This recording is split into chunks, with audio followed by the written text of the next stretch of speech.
ధనుస్సు రాశి వారికి నవంబర్ మాసంలో ద్వితీయార్థంలో 16వ తారీఖు నుండి 30వ తారీఖు వరకు ఎలాంటి ఫలితాలు గోచార రీత్యా ఉన్నాయో తెలుసుకుందాం.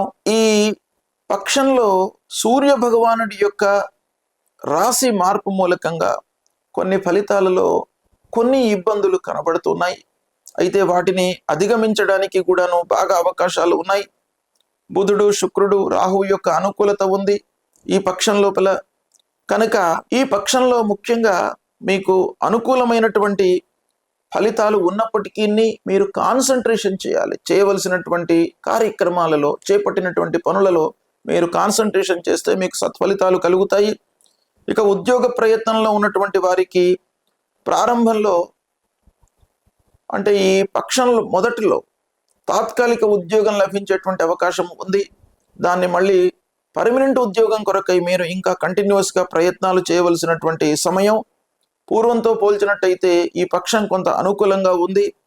వివాహాది శుభకార్య ప్రయత్నాలు మీకు అనుకూలిస్తాయి. అందరి యొక్క సహాయ సహకారాలు లభిస్తాయి. ఖర్చులు మట్టుకు పెరుగుతాయి. కొన్ని విషయాలలో అనుకూలంగా ఉన్నప్పటికీ ఆటంకాలు కూడాను కనబడుతున్నాయి.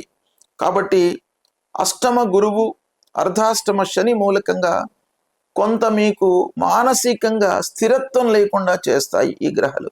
కాబట్టి మీ వైపు నుండి కాన్సన్ట్రేషన్ అనేటువంటిది చాలా ముఖ్యం కనుక అది చేసుకున్నట్టయితే మీకు సత్ఫలితాలు కలుగుతాయి. ఇక వ్యాపారం బాగానే కొనసాగుతుంది. ఉద్యోగస్తులకు కూడాను అనుకూలత గోచరిస్తుంది. అయితే ఉద్యోగస్తులు కొంత కాన్సన్ట్రేషన్ మట్టుకు చేయాలి. వ్యాపారం మట్టుకు లాభదాయకంగానే కొనసాగుతుంది. ఈ విధంగా ఈ రెండవ పక్షం లోపల అంటే 16 నుండి 30 వరకు ధనుసు రాశి వారికి ఇలాంటి ఫలితాలు ఉన్నాయి. ముఖ్యంగా మీరు ఈ పక్షం లోపల గురు ప్రీత్యర్థమై, శని ప్రీత్యర్థమై పరిహారాలు చేసుకున్నట్టయితే మీకు చాలా సత్ఫలితాలు కలిగేటువంటి అవకాశాలు ఉన్నాయి. ధనుస్సు రాశికి రాశ్యాధిపతి గురువు.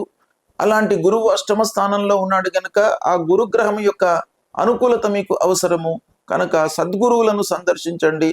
దత్తాత్రేయ స్వామిని కొలవండి. మీకు సత్ఫలితాలు కలుగుతాయి. శుభం.